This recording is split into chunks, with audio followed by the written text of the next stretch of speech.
श्रीहनुमत्स्तवराजः श्रीपराशरः। अन्यत् स्तोत्रं प्रवक्ष्यामि शृणु मैत्रेययोगिराट्। स्तवराजमिति ख्यातं त्रिषु लोकेषु दुर्लभं। शम्भुना चोपदिष्टं च पार्वत्यै हितकाम्यया। सर्वकामप्रदं नृणां भुक्तिमुक्तिफलप्रदम्।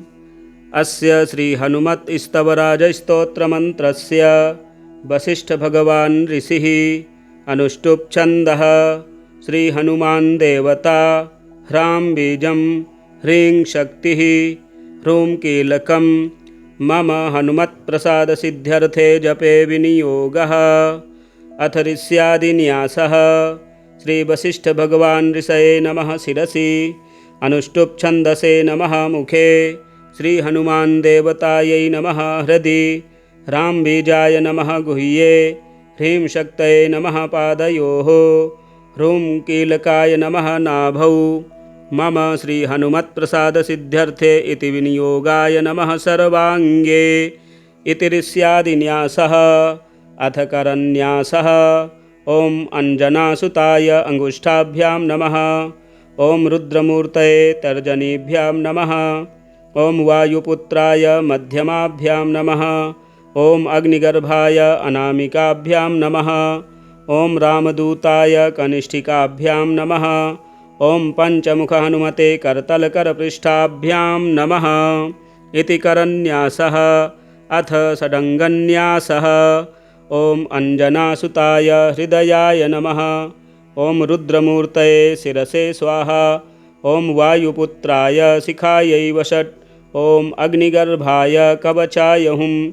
ॐ रामदूताय नेत्रत्रयाय वौषट्। ॐ पञ्चमुखहनुमते अस्त्राय फट्। इति षडङ्गन्यासः। अथ ध्यानम्। उद्यन्मार्ताण्डकोटिप्रकटरुचिकरं चारुवीरासनस्थं। मौञ्जीययज्ञोपवीताभरणमुरुशिखा शोभितं कुण्डलाङ्गं। भक्तानामिष्टदं तं प्रणुतमुनिजनं वेदनादप्रमोदं। ध्यायेद्देवं विधेयं प्लवगकुलपतिं गोष्पदीभूतवार्धिम्। इति ध्यानम्। श्रीहनुमान् महावीरो वीरभद्रवरोत्तमः। वीरशक्तिमतां श्रेष्ठो वीरेश्वरवरप्रदः। यशस्करः प्रतापाढ्यो सर्वमङ्गलसिद्धिदः। सानन्दमूर्तिगहनो गम्भीरः सुरपूजितः। दिव्यकुण्डलभूषाय दिव्यालङ्कारशोभिने। पीताम्बरधरप्राज्ञ नमस्ते ब्रह्मचारिणे। कौपीनवसनाक्रान्त दिव्ययज्ञोपवीतिने। कुमाराय प्रसन्नाय नमस्ते मौञ्जीधारिणे। सुभद्रस्सुभदाता च सुभगो रामसेवकः। यशः प्रदो महातेजा बलाढ्यो वायुनन्दनः। जितेन्द्रियो महाबाहुर्वज्रदेहो नखायुधः।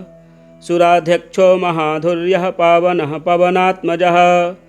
बन्धमोक्षकरः शीघ्रः पर्वतोत्पाटनस्तथा। दारिद्र्यभञ्जनश्रेष्ठः सुखभोगप्रदायकः।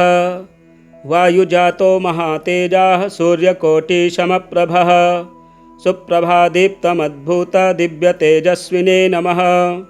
अभयङ्करमुद्राय अपमृत्युविनाशिने।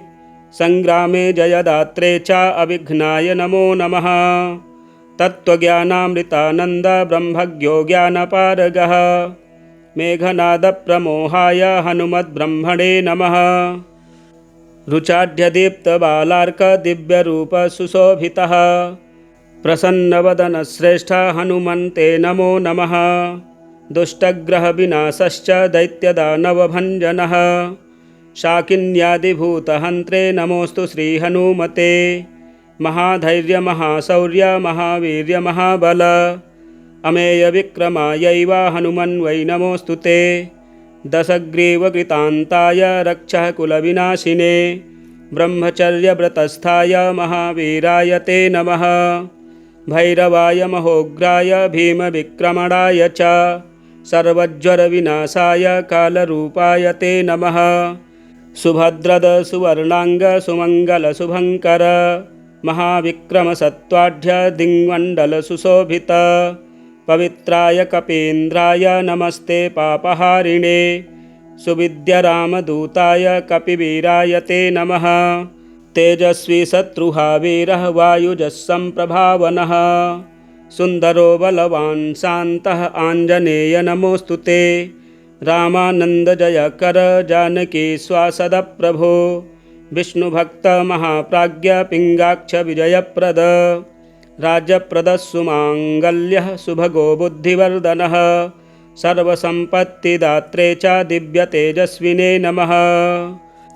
कल्याणकीर्तये जयमङ्गलाय जगत्तृतीयं धवलीकृताय तेजस्विने दीप्तदिवाकराय नमोऽस्तु दीप्ताय हरीश्वराय महाप्रतापाय विवर्धनाय मनोजवायाद्भुतवर्धनाय प्रौढप्रतापारुणलोचनाय नमोऽञ्जनानन्दकपीश्वराय कालाग्निदैत्यसंहर्ता सर्वशत्रुविनाशनः अचलोद्धारकश्चैव सर्वमङ्गलकीर्तिदः बलोत्कटो महाभीमः भैरवोमितविक्रमः तेजोनिधिः कपिश्रेष्ठः सर्वारिष्टार्तिदुःखः उदधिक्रमणश्चैव लङ्कापुरविदाहकः सुभुजो द्विभुजो रुद्रः पूर्णप्रज्ञो नीलात्मजः राजवस्यकरश्चैव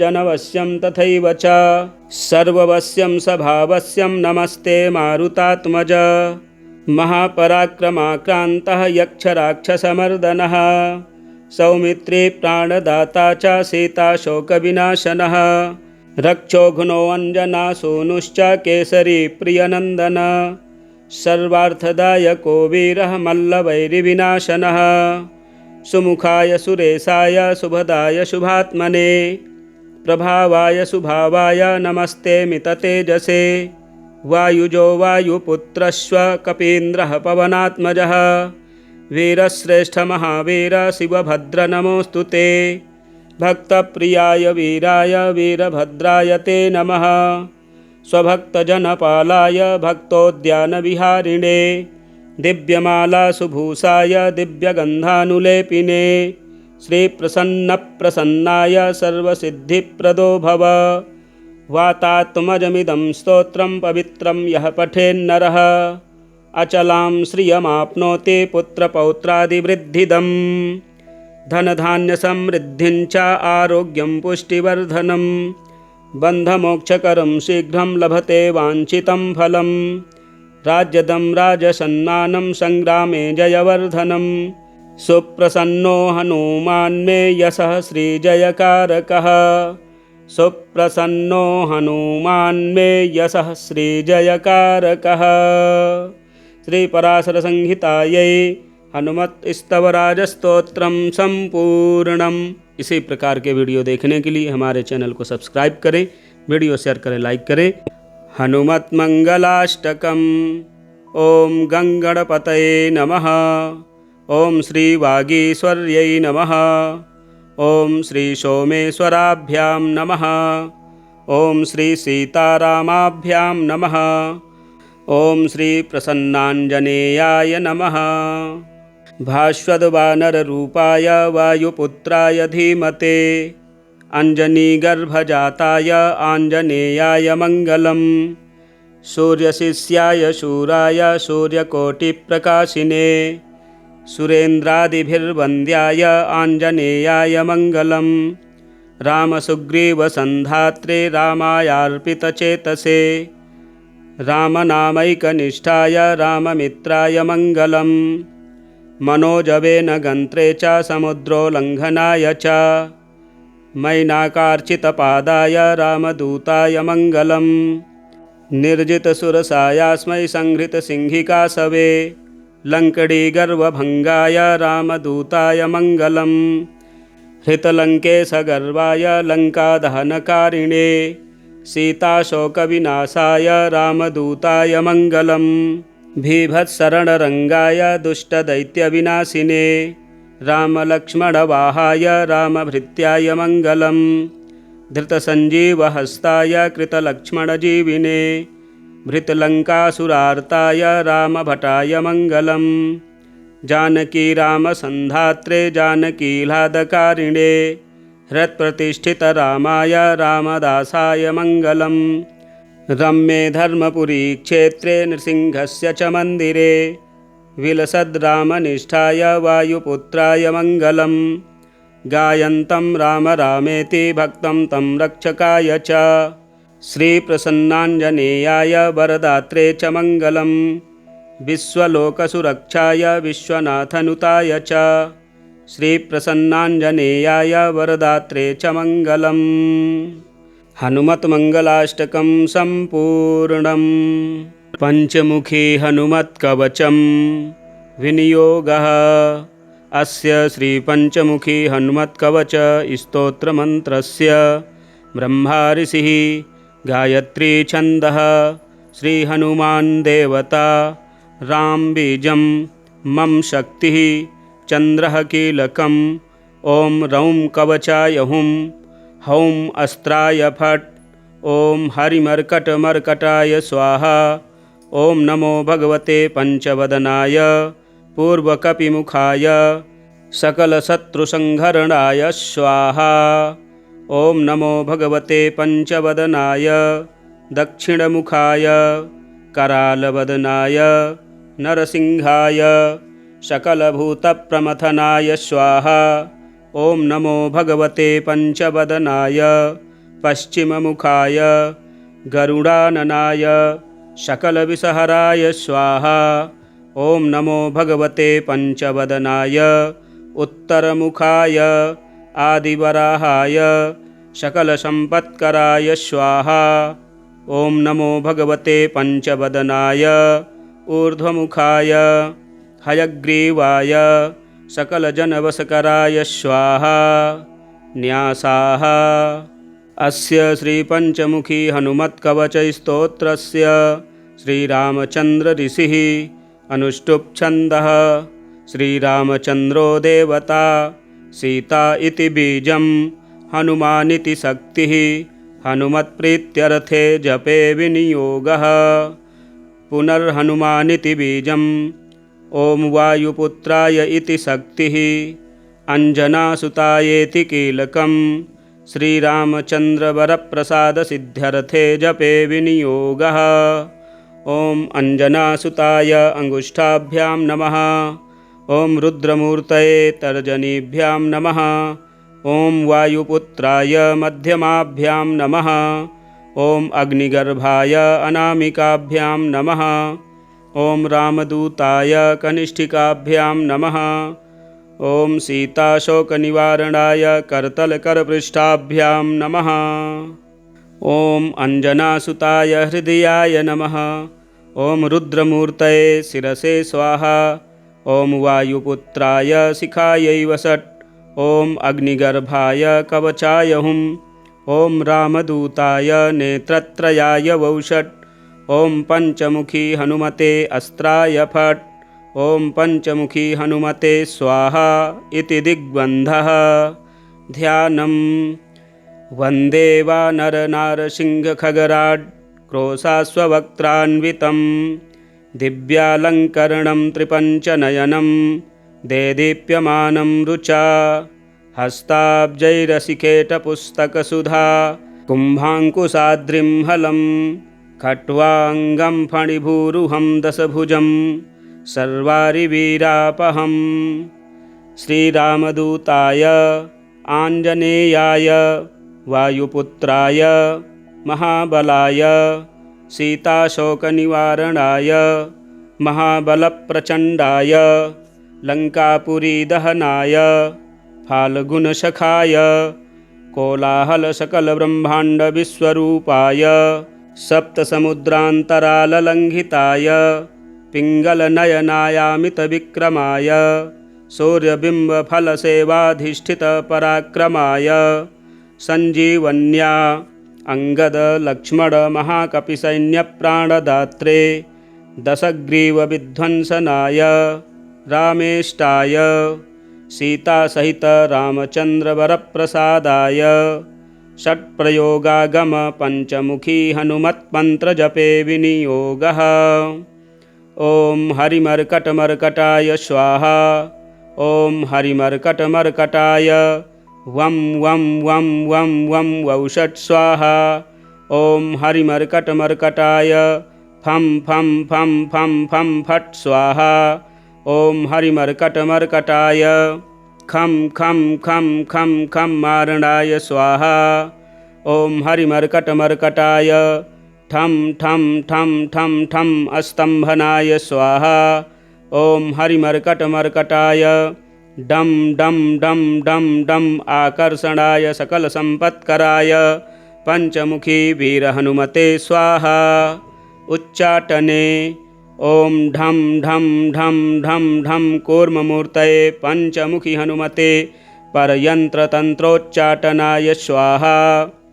कं खं गं घं गं चं छं जं झं यं टं ठं डं ढं णं तं थं दं धं नं पं फं बं भं मं यं रं लं वं शं शं शं हं क्षं स्वाहा इति दिग्बन्धः। ॐ पूर्वकपिमुखाय पंचमुखी हनुमते ठं ठं ठं ठं ठं सकलशत्रुसंहारणाय स्वाहा। ॐ दक्षिणमुखाय पंचमुखी हनुमते करालवदनाय नरसिंहाय ह्रां ह्रां ह्रां ह्रां ह्रां सकलभूतप्रेतदमनाय स्वाहा। ॐ पश्चिममुखाय गरुडासनाय पंचमुखी वीरहनुमते मं मं मं मं मं सकलविषहराय स्वाहा। ॐ उत्तरमुखे आदिवराहाय लं लं लं लं लं नृसिंहाय नीलकण्ठाय पंचमुखी हनुमते स्वाहा।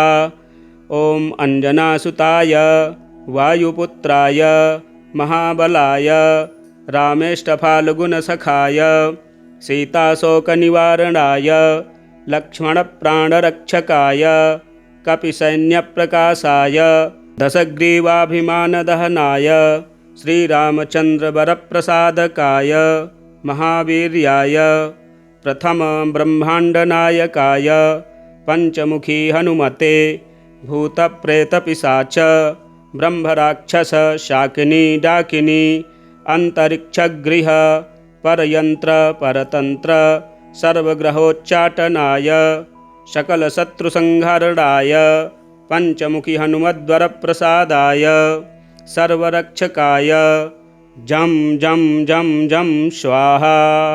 पठित्वेदं तु कवचं महान्तं कवचं पठेत् एकवारं पठेन्नित्यं सर्वशत्रुनिवारणं द्विवारं तु पठेन्नित्यं पुत्रपौत्रप्रवर्धनं त्रिवारं पठते नित्यं सर्वसम्पत्करं परं चतुर्वारं पठेन्नित्यं सर्वमर्त्यवसङ्करं पंचवारं पठेन्नित्यं सर्वरोगनिवारणं षड्वारं तु पठेन्नित्यं सर्वदेववशीकरं सप्तवारं पठेन्नित्यं सर्वकामार्थसिद्धिदम् अष्टवारं पठेन्नित्यं सर्वसौभाग्यदायकं नववारं पठेन्नित्यं सर्वैश्वर्यप्रदायकं दशवारं पठेन्नित्यं त्रैलोक्यज्ञानदर्शनम् एकादशं पठेन्नित्यं सर्वसिद्धिं लभेन्नरः कवचं स्मृतिमात्रेण महालक्ष्मीफलप्रदं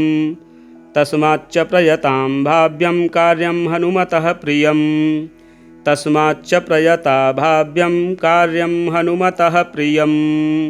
श्रीचिन्तामणिरामभद्रे सुदर्शनसंहितायां श्रीपञ्चमुखी हनुमत्कवचस्तोत्रं सम्पूर्णम्। श्रीहनुमत्स्तवराजः श्रीपराशरः अन्यत् स्तोत्रं प्रवक्ष्यामि शृणु मैत्रेययोगिराट् स्तवराजमिति ख्यातं त्रिषु लोकेषु दुर्लभं शम्भुना चोपदिष्टं च पार्वत्यै हितकाम्यया सर्वकामप्रदं नृणां भुक्तिमुक्तिफलप्रदम्।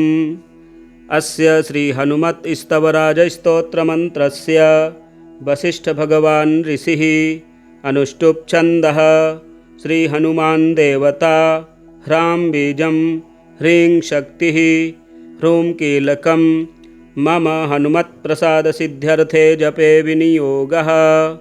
अथ ऋष्यादिन्यासः। श्रीवसिष्ठभगवान् ऋषये नमः शिरसि, अनुष्टुप् छन्दसे नमः मुखे, श्रीहनुमान् देवतायै नमः हृदि, ह्रां बीजाय नमः गुह्ये, ह्रीं शक्तये नमः पादयोः, ह्रूं कीलकाय नमः नाभौ। मम श्रीहनुमत्प्रसादसिद्ध्यर्थे इति विनियोगाय नमः सर्वाङ्गे। इति ऋष्यादिन्यासः। अथ करन्यासः। ॐ अञ्जनासुताय अङ्गुष्ठाभ्यां नमः। ॐ रुद्रमूर्तये तर्जनीभ्यां नमः। ॐ वायुपुत्राय मध्यमाभ्यां नमः। ॐ अग्निगर्भाय अनामिकाभ्यां नमः। ॐ रामदूताय कनिष्ठिकाभ्यां नमः। ॐ पञ्चमुखहनुमते करतलकरपृष्ठाभ्यां नमः। इति करन्यासः। अथ षडङ्गन्यासः। ॐ अञ्जनासुताय हृदयाय नमः। ॐ रुद्रमूर्तये शिरसे स्वाहा। ॐ वायुपुत्राय शिखायै वषट्। ॐ अग्निगर्भाय कवचाय हुं। ॐ रामदूताय नेत्रत्रयाय वौषट्। ॐ पञ्चमुखहनुमते अस्त्राय फट्। इति षडङ्गन्यासः। अथ ध्यानम्। उद्यन्मार्ताण्डकोटिप्रकटरुचिकरं चारुवीरासनस्थं, मौञ्जीययज्ञोपवीताभरणमुरुशिखा शोभितं कुण्डलाङ्गं, भक्तानामिष्टदं तं प्रणुतमुनिजनं वेदनादप्रमोदं, ध्यायेद्देवं विधेयं प्लवगकुलपतिं गोष्पदीभूतवार्धिम्। इति ध्यानम्। श्रीहनुमान् महावीरो वीरभद्रवरोत्तमः, वीरशक्तिमतां श्रेष्ठो वीरेश्वरवरप्रदः, यशस्करः प्रतापाढ्यो सर्वमङ्गलसिद्धिदः, सानन्दमूर्तिगहनो गम्भीरः सुरपूजितः, दिव्यकुण्डलभूषाय दिव्यालङ्कारशोभिने, पीताम्बरधरप्राज्ञ नमस्ते ब्रह्मचारिणे, कौपीनवसनाक्रान्त दिव्ययज्ञोपवीतिने, कुमाराय प्रसन्नाय नमस्ते मौञ्जीधारिणे, सुभद्रस्सुभदाता च सुभगो रामसेवकः, यशः प्रदो महातेजा बलाढ्यो वायुनन्दनः, जितेन्द्रियो महाबाहुर्वज्रदेहो नखायुधः, सुराध्यक्षो महाधुर्यः पावनः पवनात्मजः, बन्धमोक्षकरः शीघ्रः पर्वतोत्पाटनस्तथा, दारिद्र्यभञ्जनः श्रेष्ठः सुखभोगप्रदायकः, वायुजातो महातेजाः सूर्यकोटिसमप्रभः, सुप्रभादीप्तमद्भुतदिव्यतेजस्विने नमः, अभयङ्करमुद्राय अपमृत्युविनाशिने, संग्रामे जयदात्रे च अविघ्नाय नमो नमः, तत्त्वज्ञानामृतानन्द ब्रह्मज्ञो ज्ञानपारगः, मेघनादप्रमोहाय हनुमद्ब्रह्मणे नमः, रुचाढ्यदीप्तबालार्क दिव्यरूपसुशोभितः, प्रसन्नवदनश्रेष्ठ हनुमन्ते नमो नमः, दुष्टग्रहविनाशश्च दैत्यदानवभञ्जनः, शाकिन्यादिभूतहन्त्रे नमोऽस्तु श्रीहनुमते, महाधैर्यमहाशौर्य महावीर्यमहाबल, अमेयविक्रमायैव हनुमन्वै नमोऽस्तु ते, दशग्रीवकृतान्ताय रक्षः कुलविनाशिने, ब्रह्मचर्यव्रतस्थाय महावीराय ते नमः, भैरवाय महोग्राय भीमविक्रमणाय च, सर्वज्वरविनाशाय कालरूपाय ते नमः, सुभद्रद सुवर्णांग सुमंगल शुभंकर, महाविक्रम सत्वाढ्य दिङ्मण्डल सुशोभित, पवित्राय कपीन्द्राय नमस्ते पापहारिणे, सुविद्यरामदूताय कपिवीराय ते नमः, तेजस्वी शत्रुहा वीरः वायुजस्सम्प्रभावनः, सुन्दरो बलवान् शान्तः आञ्जनेय नमोऽस्तु ते, रामानन्दजयकर जानकी स्वासदप्रभो, विष्णुभक्त महाप्राज्ञ पिङ्गाक्ष विजयप्रद, राज्यप्रदः सुमाङ्गल्यः शुभगो बुद्धिवर्धनः सर्वसम्पत्तिदात्रे च दिव्यतेजस्विने नमः। कल्याणकीर्तये जयमङ्गलाय जगत्तृतीयं धवलीकृताय तेजस्विने दीप्तदिवाकराय नमोऽस्तु दीप्ताय हरीश्वराय महाप्रतापाय विवर्धनाय मनोजवायाद्भुतवर्धनाय प्रौढप्रतापारुणलोचनाय नमोऽञ्जनानन्दकपीश्वराय कालाग्निदैत्यसंहर्ता सर्वशत्रुविनाशनः अचलोद्धारकश्चैव सर्वमङ्गलकीर्तिदः बलोत्कटो महाभीमः भैरवोऽमितविक्रमः तेजोनिधिः कपिश्रेष्ठः सर्वारिष्टार्तिदुःखः उदधिक्रमणश्चैव लङ्कापुरविदाहकः सुभुजो द्विभुजो रुद्रः पूर्णप्रज्ञो नीलात्मजः राजवस्यकरश्चैव जनवश्यं तथैव च सर्ववश्यं स्वभावस्यं नमस्ते मारुतात्मज महापराक्रमाक्रान्तः यक्षराक्षसमर्दनः सौमित्री प्राणदाता च सीताशोकविनाशनः रक्षोघ्नो अञ्जनासूनुश्च केसरी प्रियनन्दन सर्वार्थदायको वीरः मल्लवैरिविनाशनः सुमुखाय सुरेशाय शुभदाय शुभात्मने प्रभावाय सुभावाय नमस्ते मिततेजसे वायुजो वायुपुत्रश्च कपीन्द्रः पवनात्मजः वीरश्रेष्ठ महावीर शिवभद्र नमोऽस्तु ते भक्तप्रियाय वीराय वीरभद्राय ते नमः स्वभक्तजनपालाय भक्तोद्यानविहारिणे दिव्यमालासुभूषाय दिव्यगन्धानुलेपिने श्रीप्रसन्नप्रसन्नाय सर्वसिद्धिप्रदो भव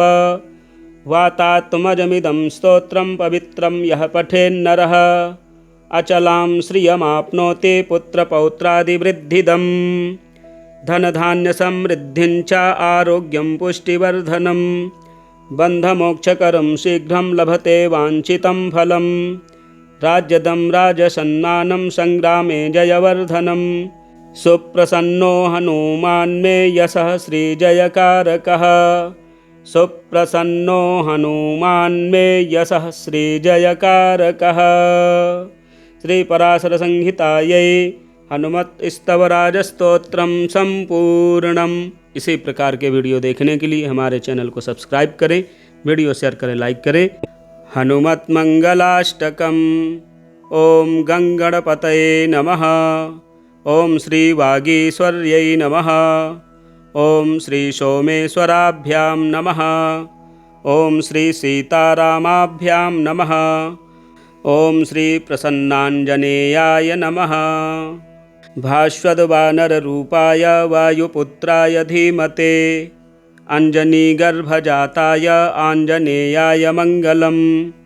सूर्यशिष्याय शूराय सूर्यकोटिप्रकाशिने सुरेन्द्रादिभिर्वन्द्याय आञ्जनेयाय मङ्गलम्। रामसुग्रीवसन्धात्रे रामायार्पितचेतसे रामनामैकनिष्ठाय राममित्राय मङ्गलम्।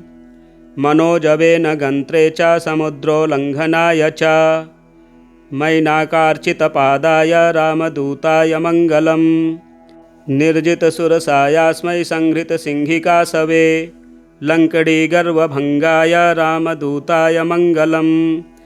हृतलङ्केशगर्वाय लङ्कादहनकारिणे सीताशोकविनाशाय रामदूताय मङ्गलम्। भीभत्सरणरङ्गाय दुष्टदैत्यविनाशिने रामलक्ष्मणवाहाय रामभृत्याय मङ्गलम्। धृतसञ्जीवहस्ताय कृतलक्ष्मणजीविने भृतलङ्कासुरार्ताय रामभटाय मङ्गलम्। जानकी रामसन्धात्रे जानकीह्लादकारिणे हृत्प्रतिष्ठितरामाय रामदासाय मङ्गलम्। रम्ये धर्मपुरी क्षेत्रे नृसिंहस्य च मन्दिरे विलसद्रामनिष्ठाय वायुपुत्राय मङ्गलम्। गायन्तं राम रामेति भक्तं तं रक्षकाय च श्रीप्रसन्नाञ्जनेयाय वरदात्रे च मङ्गलं विश्वलोकसुरक्षाय विश्वनाथनुताय च श्रीप्रसन्नाञ्जनेयाय वरदात्रे च मङ्गलम्। हनुमत्मङ्गलाष्टकं सम्पूर्णम्। पञ्चमुखी हनुमत्कवचं विनियोगः।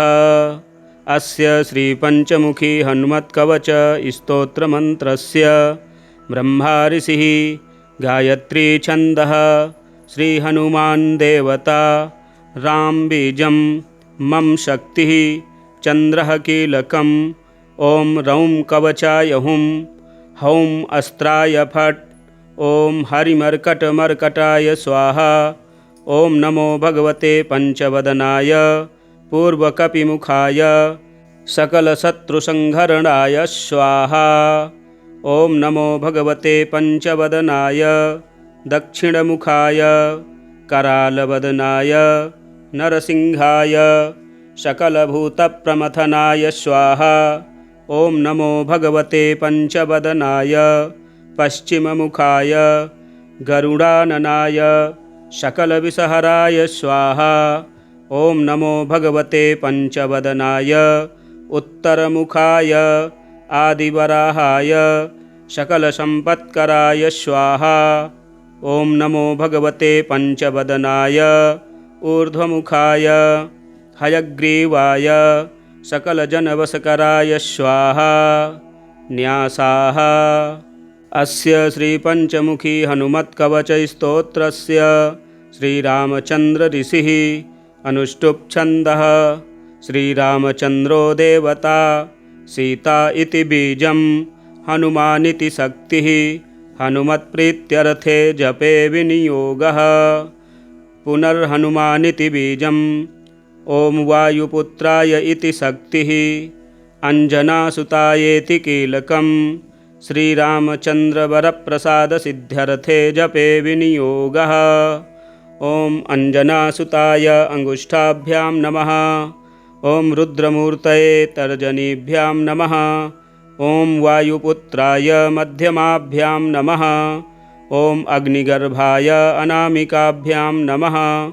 ॐ रामदूताय कनिष्ठिकाभ्यां नमः। ॐ सीताशोकनिवारणाय करतलकरपृष्ठाभ्यां नमः। ॐ अञ्जनासुताय हृदयाय नमः। ॐ रुद्रमूर्तये शिरसे स्वाहा। ॐ वायुपुत्राय शिखायै वषट्। ॐ अग्निगर्भाय कवचाय हुं। ॐ रामदूताय नेत्रत्रयाय वौषट्। ॐ पञ्चमुखी हनुमते अस्त्राय फट्। ॐ पञ्चमुखी हनुमते स्वाहा इति दिग्बन्धः। ध्यानम्। वन्दे वानरनारसिंहखगराड् क्रोशाश्ववक्त्रान्वितं दिव्यालङ्करणं त्रिपञ्चनयनं देदीप्यमानं रुचा। हस्ताब्जैरसिकेटपुस्तकसुधा कुम्भाङ्कुशाद्रिं हलं खट्वाङ्गं फणिभूरुहं दशभुजं सर्वारिवीरापहं। श्रीरामदूताय आञ्जनेयाय वायुपुत्राय महाबलाय सीताशोकनिवारणाय महाबलप्रचण्डाय लङ्कापुरीदहनाय फाल्गुनसखाय कोलाहलसकलब्रह्माण्डविश्वरूपाय सप्तसमुद्रान्तराललङ्घिताय पिङ्गलनयनायामितविक्रमाय सूर्यबिम्बफलसेवाधिष्ठितपराक्रमाय सञ्जीवन्या अङ्गदलक्ष्मणमहाकपिसैन्यप्राणदात्रे दशग्रीवविध्वंसनाय रामेष्टाय सीतासहित रामचन्द्रवरप्रसादाय षट्प्रयोगागम पञ्चमुखी हनुमत्मन्त्रजपे विनियोगः। ॐ हरिमर्कटमर्कटाय स्वाहा। ॐ हरिमर्कटमर्कटाय वं वं वं वं वं वौषट् स्वाहा। ॐ हरिमर्कटमर्कटाय फं फं फं फं फं फट् स्वाहा। ॐ हरिमर्कटमर्कटाय खं खं खं खं खं मारणाय स्वाहा। ॐ हरिमर्कटमर्कटाय ठं ठं ठं ठं ठं अस्तम्भनाय स्वाहा।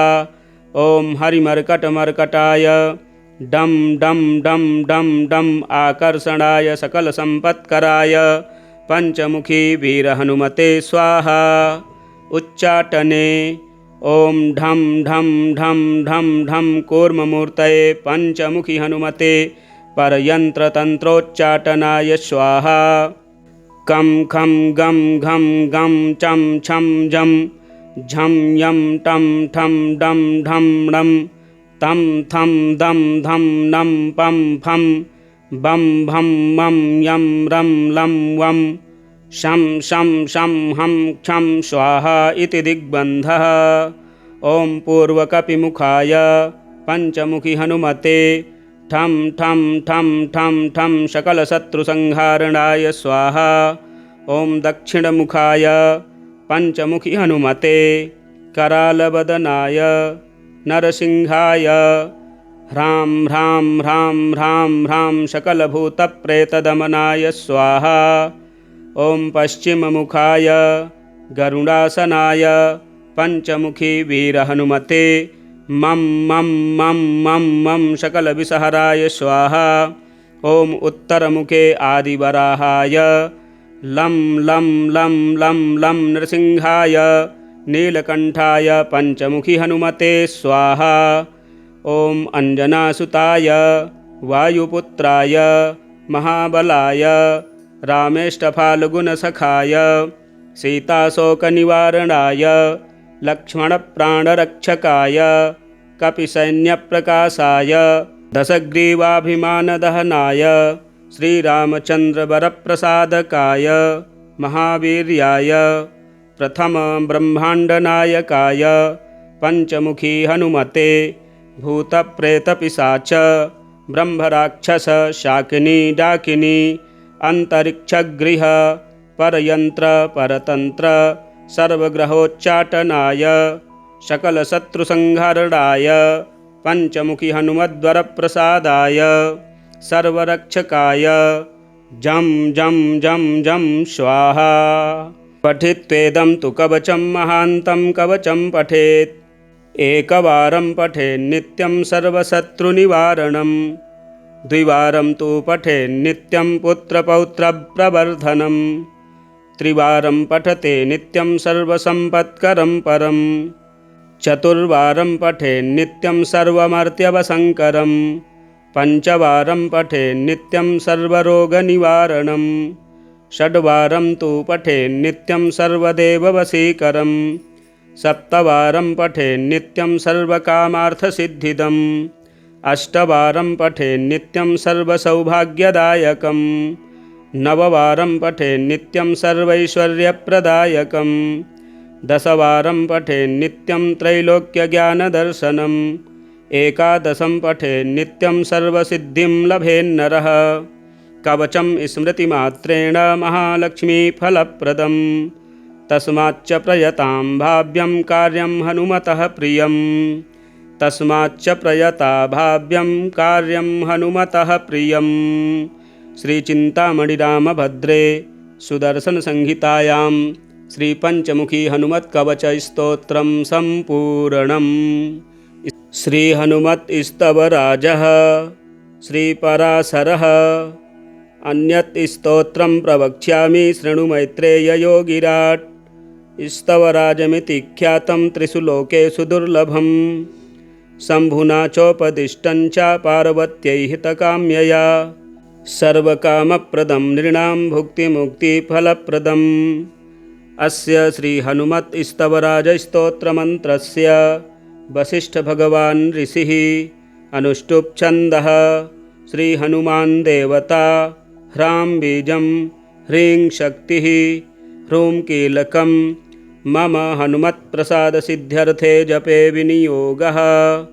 अथ ऋष्यादिन्यासः श्रीवसिष्ठभगवान् ऋषये नमः शिरसि अनुष्टुप् छन्दसे नमः मुखे श्रीहनुमान् देवतायै नमः हृदि ह्रां बीजाय नमः गुह्ये ह्रीं शक्तये नमः पादयोः ह्रूं कीलकाय नमः नाभौ मम श्रीहनुमत्प्रसादसिद्ध्यर्थे इति विनियोगाय नमः सर्वाङ्गे इति ऋष्यादिन्यासः। अथ करन्यासः। ॐ अञ्जनासुताय अङ्गुष्ठाभ्यां नमः। ॐ रुद्रमूर्तये तर्जनीभ्यां नमः। ॐ वायुपुत्राय मध्यमाभ्यां नमः। ॐ अग्निगर्भाय अनामिकाभ्यां नमः। ॐ रामदूताय कनिष्ठिकाभ्यां नमः। ॐ पञ्चमुखहनुमते करतलकरपृष्ठाभ्यां नमः इति करन्यासः। अथ षडङ्गन्यासः। ॐ अञ्जनासुताय हृदयाय नमः। ॐ रुद्रमूर्तये शिरसे स्वाहा। ॐ वायुपुत्राय शिखायै वषट्। ॐ अग्निगर्भाय कवचाय हुम्। ॐ रामदूताय नेत्रत्रयाय वौषट्। ॐ पञ्चमुखहनुमते अस्त्राय फट् इति षडङ्गन्यासः। अथ ध्यानम्। उद्यन्मार्ताण्डकोटिप्रकटरुचिकरं चारुवीरासनस्थं मौञ्जीययज्ञोपवीताभरणमुरुशिखा शोभितं कुण्डलाङ्गं भक्तानामिष्टदं तं प्रणुतमुनिजनं वेदनादप्रमोदं ध्यायेद्देवं विधेयं प्लवगकुलपतिं गोष्पदीभूतवार्धिम् इति ध्यानम्। श्रीहनुमान् महावीरो वीरभद्रवरोत्तमः वीरशक्तिमतां श्रेष्ठो वीरेश्वरवरप्रदः यशस्करः प्रतापाढ्यो सर्वमङ्गलसिद्धिदः सानन्दमूर्तिगहनो गम्भीरः सुरपूजितः दिव्यकुण्डलभूषाय दिव्यालङ्कारशोभिने पीताम्बरधरप्राज्ञ नमस्ते ब्रह्मचारिणे कौपीनवसनाक्रान्त दिव्ययज्ञोपवीतिने कुमाराय प्रसन्नाय नमस्ते मौञ्जीधारिणे सुभद्रस्सुभदाता च सुभगो रामसेवकः यशः प्रदो महातेजा बलाढ्यो वायुनन्दनः जितेन्द्रियो महाबाहुर्वज्रदेहो नखायुधः सुराध्यक्षो महाधुर्यः पावनः पवनात्मजः बन्धमोक्षकरः शीघ्रः पर्वतोत्पाटनस्तथा दारिद्र्यभञ्जनश्रेष्ठः सुखभोगप्रदायकः वायुजातो महातेजाः सूर्यकोटिसमप्रभः सुप्रभादीप्तमद्भुतदिव्यतेजस्विने नमः अभयङ्करमुद्राय अपमृत्युविनाशिने संग्रामे जयदात्रे च अविघ्नाय नमो नमः तत्त्वज्ञानामृतानन्द ब्रह्मज्ञो ज्ञानपारगः मेघनादप्रमोहाय हनुमद्ब्रह्मणे नमः रुचाढ्यदीप्तबालार्क दिव्यरूपसुशोभितः प्रसन्नवदनश्रेष्ठ हनुमन्ते नमो नमः दुष्टग्रहविनाशश्च दैत्यदानवभञ्जनः शाकिन्यादिभूतहन्त्रे नमोऽस्तु श्रीहनुमते महाधैर्यमहाशौर्य महावीर्यमहाबल अमेयविक्रमायैव हनुमन्वै नमोऽस्तु ते दशग्रीवकृतान्ताय रक्षः कुलविनाशिने ब्रह्मचर्यव्रतस्थाय महावीराय ते नमः भैरवाय महोग्राय भीमविक्रमणाय च सर्वज्वरविनाशाय कालरूपाय ते नमः सुभद्रद सुवर्णांग सुमंगल शुभंकर महाविक्रमसत्त्वाढ्य दिङ्मण्डल सुशोभित पवित्राय कपीन्द्राय नमस्ते पापहारिणे सुविद्यरामदूताय कपिवीराय ते नमः तेजस्वी शत्रुहा वीरः वायुजः सम्प्रभावनः सुन्दरो बलवान् शान्तः आञ्जनेय नमोऽस्तु ते रामानन्दजयकर जानकी स्वासदप्रभो विष्णुभक्त महाप्राज्ञ पिङ्गाक्ष विजयप्रद राज्यप्रदः सुमाङ्गल्यः सुभगो बुद्धिवर्धनः सर्वसम्पत्तिदात्रे च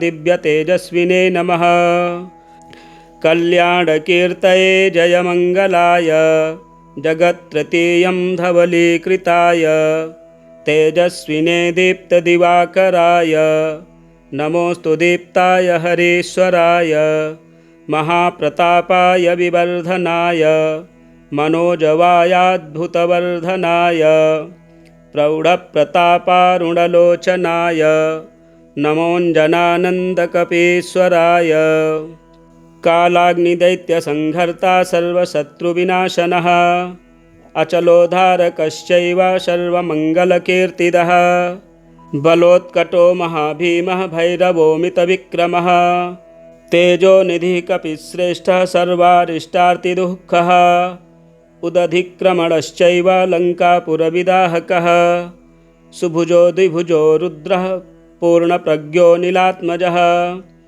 राजवस्यकरश्चैव जनवश्यं तथैव च सर्ववश्यं स्वभावस्यं नमस्ते मारुतात्मज महापराक्रमाक्रान्तः यक्षराक्षसमर्दनः सौमित्री प्राणदाता च सीताशोकविनाशनः रक्षोघ्नो अञ्जनासूनुश्च केसरी प्रियनन्दन सर्वार्थदायको वीरः मल्लवैरिविनाशनः सुमुखाय सुरेशाय शुभदाय शुभात्मने प्रभावाय सुभावाय नमस्ते मिततेजसे वायुजो वायुपुत्रश्व कपीन्द्रः पवनात्मजः वीरश्रेष्ठ महावीर शिवभद्र नमोऽस्तु ते भक्तप्रियाय वीराय वीरभद्राय ते नमः स्वभक्तजनपालाय भक्तोद्यानविहारिणे दिव्यमालासुभूषाय दिव्यगन्धानुलेपिने श्रीप्रसन्नप्रसन्नाय सर्वसिद्धिप्रदो भव वातात्मजमिदं स्तोत्रं पवित्रं यः पठेन्नरः अचलां श्रियमाप्नोति पुत्रपौत्रादिवृद्धिदम् धनधान्यसमृद्धिं च आरोग्यं पुष्टिवर्धनं बन्धमोक्षकरं शीघ्रं लभते वाञ्छितं फलं राज्यदं राजसन्मानं संग्रामे जयवर्धनं सुप्रसन्नो हनुमान्मे यशः श्रीजयकारकः सुप्रसन्नो हनुमान्मे यशः श्रीजयकारकः। श्रीपराशरसंहितायै हनुमत्स्तवराजस्तोत्रम संपूर्णम। इसी प्रकार के वीडियो देखने के लिए हमारे चैनल को सब्सक्राइब करें, वीडियो शेयर करें, लाइक करें। हनुमत्मंगलाष्टकम्। ओम गंगणपतये नमः। ओम श्री वागीश्वर्यै नमः। ओम श्री सोमेश्वराभ्यां नमः। ओम श्री सीतारामाभ्यां नमः। ओम श्री प्रसन्नाञ्जनेयाय नमः। भास्वद्वानररूपाय वायुपुत्राय धीमते अंजनीगर्भजाताय आञ्जनेयाय मङ्गलम्। सूर्यशिष्याय शूराय सूर्यकोटिप्रकाशिने सुरेन्द्रादिभिर्वन्द्याय आञ्जनेयाय मङ्गलम्। रामसुग्रीवसन्धात्रे रामायार्पितचेतसे रामनामैकनिष्ठाय राममित्राय मङ्गलम्। मनोजवेन गन्त्रे च समुद्रोल्लङ्घनाय च मैनाकार्चितपादाय रामदूताय मङ्गलम्। निर्जितसुरसायास्मै संहृतसिंहिकासवे लङ्कडीगर्वभङ्गाय रामदूताय मङ्गलम्। हृतलङ्केशगर्वाय लङ्कादहनकारिणे सीताशोकविनाशाय रामदूताय मङ्गलम्। भीभत्सरणरङ्गाय दुष्टदैत्यविनाशिने रामलक्ष्मणवाहाय रामभृत्याय मङ्गलम्। धृतसञ्जीवहस्ताय कृतलक्ष्मणजीविने भृतलङ्कासुरार्ताय रामभटाय मङ्गलम्। जानकी रामसन्धात्रे जानकीह्लादकारिणे हृत्प्रतिष्ठितरामाय रामदासाय मङ्गलम्। रम्ये धर्मपुरी क्षेत्रे नृसिंहस्य च मन्दिरे विलसद्रामनिष्ठाय वायुपुत्राय मङ्गलम्। गायन्तं राम रामेति भक्तं तं रक्षकाय च श्रीप्रसन्नाञ्जनेयाय वरदात्रे च मङ्गलम्। विश्वलोकसुरक्षाय विश्वनाथनुताय च श्रीप्रसन्नाञ्जनेयाय वरदात्रे च मङ्गलम्। हनुमत्मङ्गलाष्टकं सम्पूर्णम्। पञ्चमुखी हनुमत्कवचं विनियोगः। अस्य श्रीपञ्चमुखी हनुमत्कवच स्तोत्रमन्त्रस्य ब्रह्मा ऋषिः गायत्री छन्दः श्रीहनुमान् देवता राम बीजं मम शक्तिः चन्द्रः कीलकम् ॐ रौं कवचाय हुं हौं अस्त्राय फट् ॐ हरिमर्कटमर्कटाय स्वाहा ॐ नमो भगवते पंचवदनाय पूर्वकपिमुखाय सकलशत्रुसंहरणाय स्वाहा ॐ नमो भगवते पंचवदनाय दक्षिणमुखाय करालवदनाय नरसिंहाय सकलभूतप्रमथनाय स्वाहा ॐ नमो भगवते पंचवदनाय पश्चिममुखाय गरुडाननाय सकलविषहराय स्वाहा ॐ नमो भगवते पंचवदनाय उत्तरमुखाय आदिवराहाय सकलसम्पत्कराय स्वाहा ॐ नमो भगवते पंचवदनाय ऊर्ध्वमुखाय हयग्रीवाय सकलजनवशकराय स्वाहा न्यासाः। अस्य श्रीपञ्चमुखी हनुमत्कवचस्तोत्रस्य श्रीरामचन्द्र ऋषिः अनुष्टुप् छन्दः श्रीरामचन्द्रो देवता सीता इति बीजं हनुमानिति शक्तिः हनुमत्प्रीत्यर्थे जपे विनियोगः। पुनर्हनुमानिति बीजं ॐ वायुपुत्राय इति शक्तिः अंजनासुतायेति कीलकं श्रीरामचन्द्रवरप्रसादसिद्ध्यर्थे जपे विनियोगः। ॐ अंजनासुताय अंगुष्ठाभ्यां नमः। ॐ रुद्रमूर्तये तर्जनीभ्यां नमः। ॐ वायुपुत्राय मध्यमाभ्यां नमः। ॐ अग्निगर्भाय अनामिकाभ्यां नमः। ॐ रामदूताय कनिष्ठिकाभ्यां नमः। ॐ सीताशोकनिवारणाय करतलकरपृष्ठाभ्यां नमः। ॐ अंजनासुताय हृदयाय नमः। ॐ रुद्रमूर्तये शिरसे स्वाहा। ॐ वायुपुत्राय शिखायै वषट्। ॐ अग्निगर्भाय कवचाय हुं। ॐ रामदूताय नेत्रत्रयाय वौषट्। ॐ पंचमुखी हनुमते अस्त्राय फट्। ॐ पंचमुखी हनुमते स्वाहा इति दिग्बन्धः। ध्यानं वन्दे वानरनारसिंहखगराड् क्रोशाश्ववक्त्रान्वितं दिव्यालङ्करणं त्रिपञ्चनयनं देदीप्यमानं रुचा हस्ताब्जैरसिकेटपुस्तकसुधा कुम्भाङ्कुशाद्रिं हलं खट्वाङ्गं फणिभूरुहं दशभुजं सर्वारिवीरापहं। श्रीरामदूताय आञ्जनेयाय वायुपुत्राय महाबलाय सीताशोकनिवारणाय महाबलप्रचण्डाय लङ्कापुरीदहनाय फाल्गुनसखाय कोलाहलसकलब्रह्माण्डविश्वरूपाय सप्तसमुद्रान्तराललङ्घिताय पिङ्गलनयनायामितविक्रमाय सूर्यबिम्बफलसेवाधिष्ठितपराक्रमाय सञ्जीवन्या अंगदलक्ष्मणमहाकपिसैन्यप्राणदात्रे दशग्रीवविध्वंसनाय रामेष्टाय सीतासहित रामचन्द्रवरप्रसादाय षट्प्रयोगागम पंचमुखी हनुमत्मन्त्रजपे विनियोगः। ॐ हरिमर्कटमर्कटाय स्वाहा। ॐ हरिमर्कटमर्कटाय वं वं वं वं वं वौषट् स्वाहा। ॐ हरिमर्कटमर्कटाय फं फं फं फं फं फट् स्वाहा।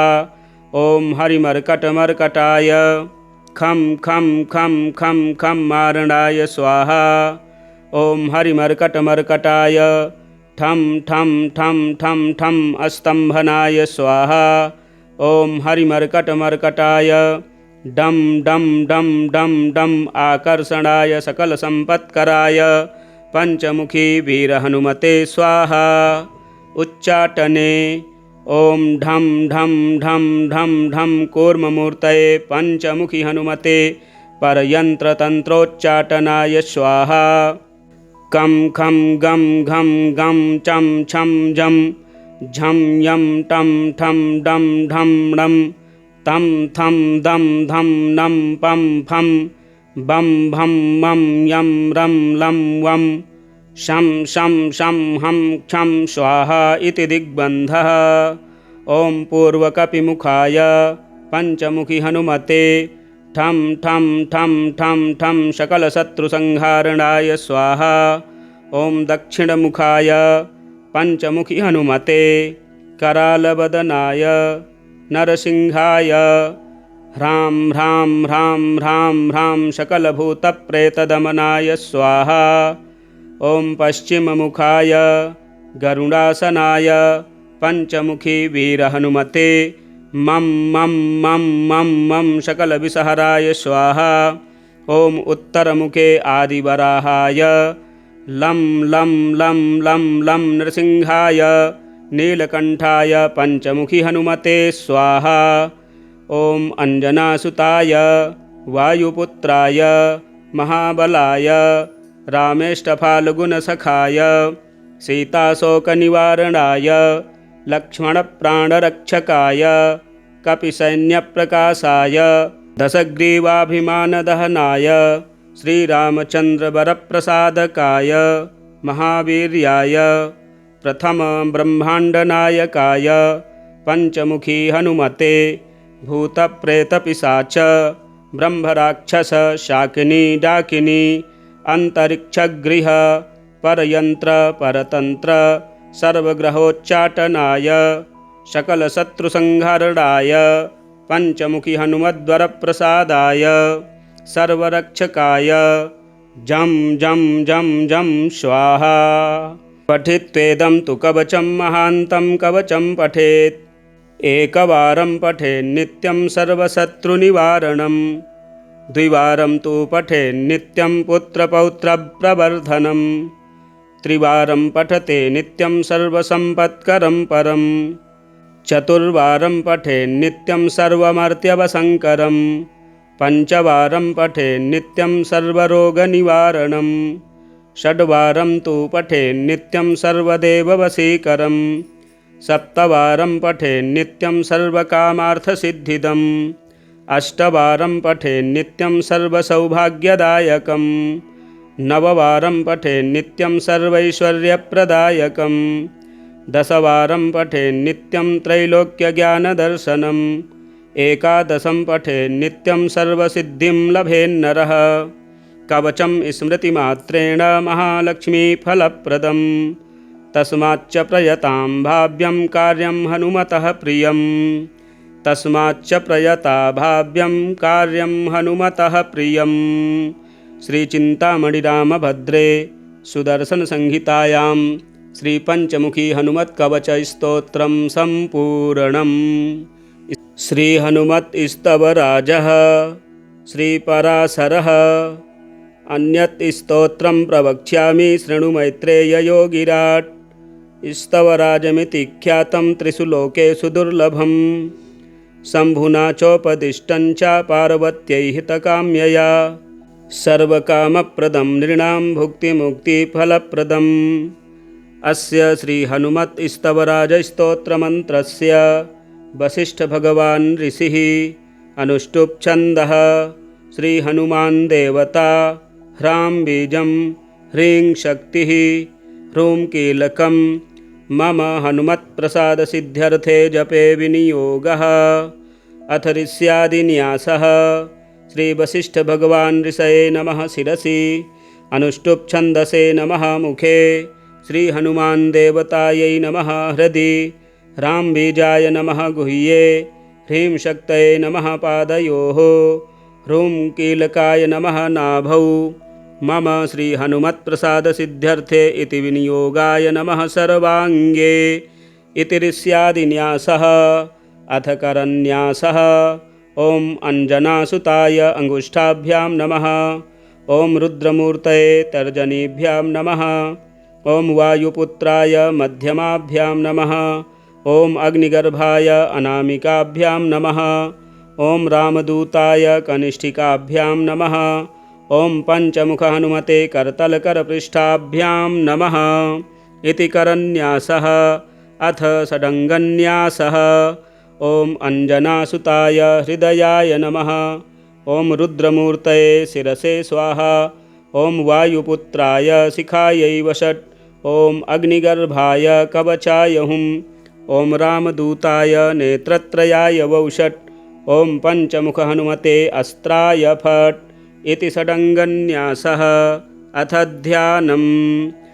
उद्यन्मार्ताण्डकोटिप्रकटरुचिकरं चारुवीरासनस्थं मौञ्जीययज्ञोपवीताभरणमुरुशिखा शोभितं कुण्डलाङ्गं भक्तानामिष्टदं तं प्रणुतमुनिजनं वेदनादप्रमोदं ध्यायेद्देवं विधेयं प्लवगकुलपतिं गोष्पदीभूतवार्धिम् इति ध्यानम्।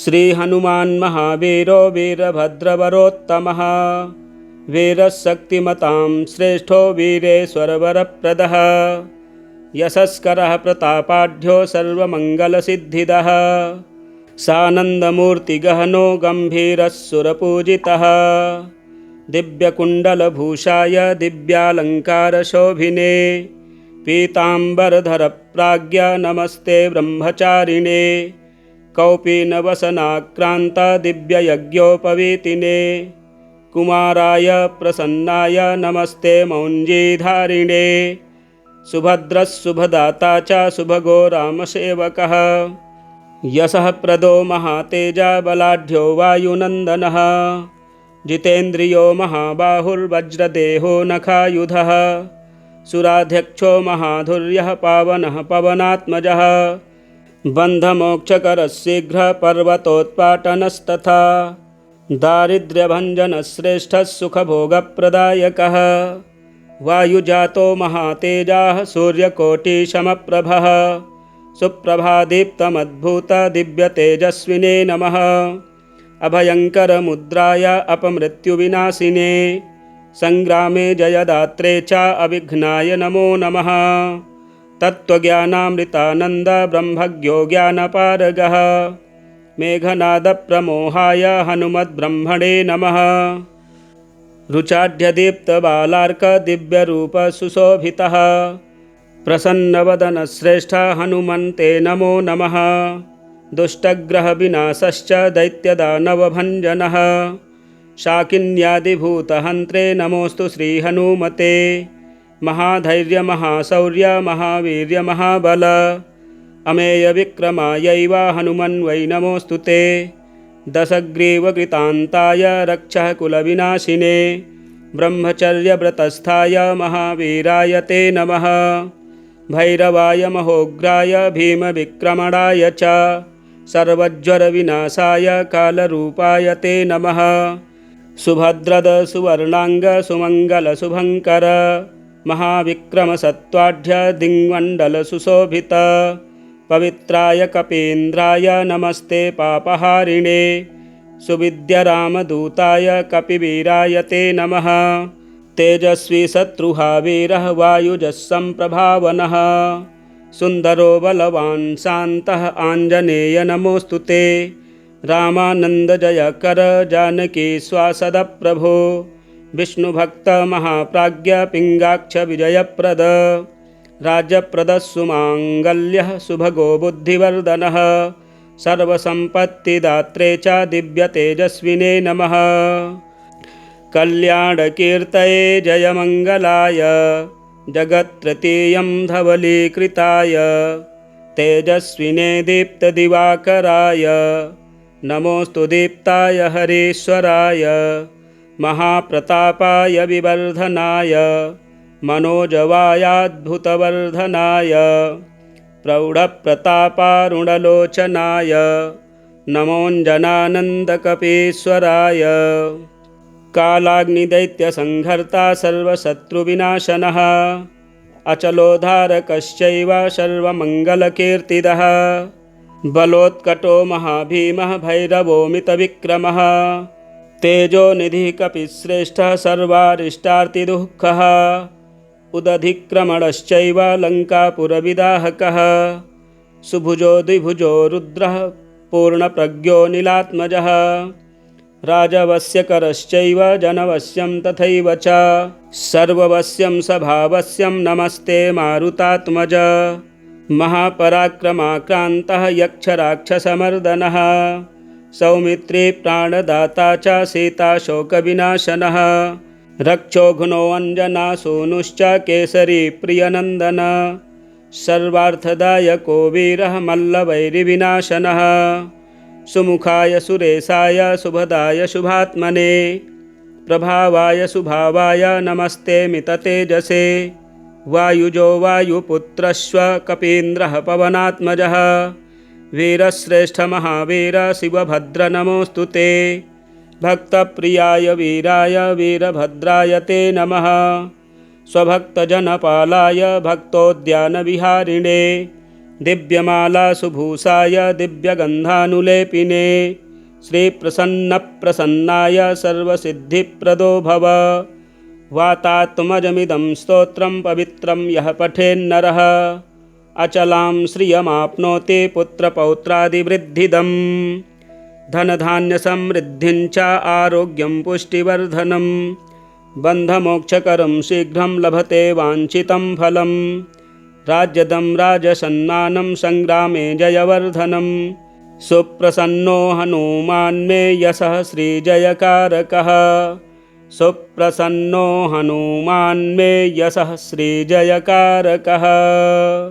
श्रीपराशरसंहितायै हनुमत्स्तवराजस्तोत्रम संपूर्णम। इसी प्रकार के वीडियो देखने के लिए हमारे चैनल को सब्सक्राइब करें, वीडियो शेयर करें, लाइक करें। हनुमत मंगलाष्टकम। ओम गंगणपतये नमः। ओम श्री वागीश्वर्यै नमः।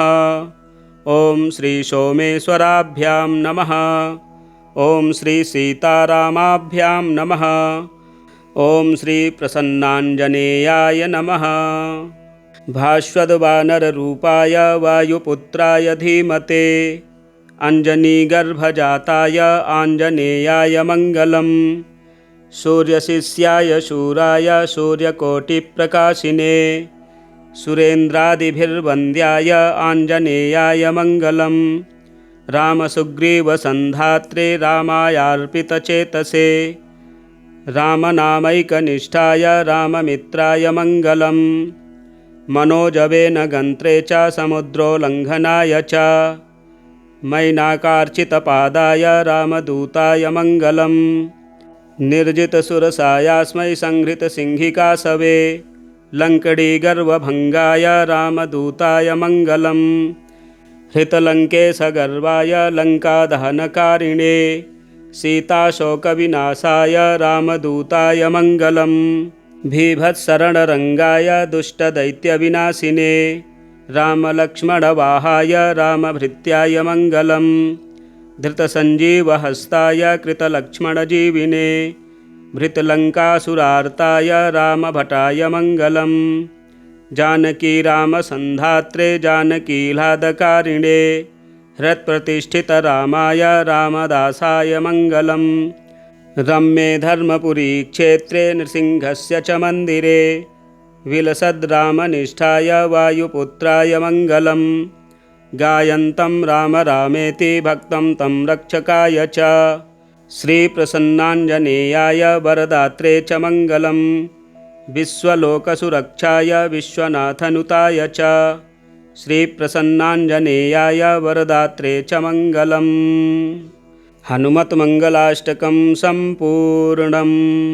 पञ्चमुखी हनुमत्कवचं विनियोगः। अस्य श्रीपञ्चमुखी हनुमत्कवच स्तोत्रमन्त्रस्य ब्रह्मा ऋषिः गायत्री छन्दः श्रीहनुमान् देवता राम बीजं मम शक्तिः चन्द्रः कीलकम्। ॐ रौं कवचाय हुं हौं अस्त्राय फट्। ॐ हरिमर्कटमर्कटाय स्वाहा। ॐ नमो भगवते पञ्चवदनाय पूर्वकपिमुखाय सकलशत्रुसंहरणाय स्वाहा। ॐ नमो भगवते पञ्चवदनाय दक्षिणमुखाय करालवदनाय नरसिंहाय सकलभूतप्रमथनाय स्वाहा। ॐ नमो भगवते पञ्चवदनाय पश्चिममुखाय गरुडाननाय सकलविषहराय स्वाहा। ॐ नमो भगवते पञ्चवदनाय उत्तरमुखाय आदिवराहाय सकलसम्पत्कराय स्वाहा। ॐ नमो भगवते पञ्चवदनाय ऊर्ध्वमुखाय हयग्रीवाय सकलजनवशकराय स्वाहा। न्यासाः। अस्य श्रीपञ्चमुखी हनुमत्कवचस्तोत्रस्य श्रीरामचन्द्रऋषिः अनुष्टुप्छन्दः। श्रीरामचन्द्रो देवता सीता इति बीजं हनुमानिति शक्तिः हनुमत्प्रीत्यर्थे जपे विनियोगः। पुनर्हनुमानिति बीजम् ॐ वायुपुत्राय इति शक्तिः अञ्जनासुतायेति कीलकम् श्रीरामचन्द्रवरप्रसादसिद्ध्यर्थे जपे विनियोगः। ॐ अञ्जनासुताय अङ्गुष्ठाभ्यां नमः। ॐ रुद्रमूर्तये तर्जनीभ्यां नमः। ॐ वायुपुत्राय मध्यमाभ्यां नमः। ॐ अग्निगर्भाय अनामिकाभ्यां नमः। ॐ रामदूताय कनिष्ठिकाभ्यां नमः। ॐ सीताशोकनिवारणाय करतलकरपृष्ठाभ्यां नमः। ॐ अञ्जनासुताय हृदयाय नमः। ॐ रुद्रमूर्तये शिरसे स्वाहा। ॐ वायुपुत्राय शिखायै वषट्। ॐ अग्निगर्भाय कवचाय हुम्। ॐ रामदूताय नेत्रत्रयाय वौषट्। ॐ पञ्चमुखी हनुमते अस्त्राय फट्। ॐ पञ्चमुखी हनुमते स्वाहा इति दिग्बन्धः। ध्यानम्। वन्दे वानरनारसिंहखगराड् क्रोशाश्ववक्त्रान्वितं दिव्यालङ्करणं त्रिपञ्चनयनं देदीप्यमानं रुचा हस्ताब्जैरसिकेटपुस्तकसुधा कुम्भाङ्कुशाद्रिं हलं खट्वाङ्गं फणिभूरुहं दशभुजं सर्वारिवीरापहम्।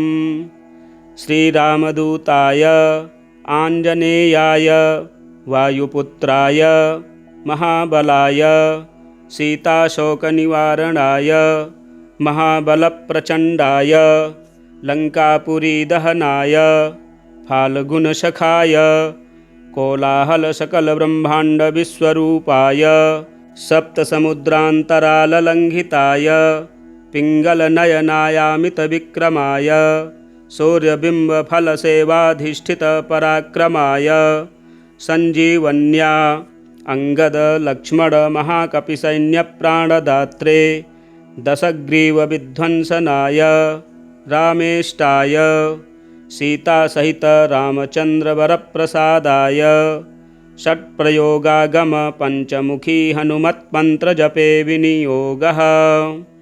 ॐ हरिमर्कटमर्कटाय स्वाहा। ॐ हरिमर्कटमर्कटाय वं वं वं वं वं वौषट् स्वाहा। ॐ हरिमर्कटमर्कटाय फं फं फं फं फं फट् स्वाहा। ॐ हरिमर्कटमर्कटाय खं खं खं खं खं मारणाय स्वाहा।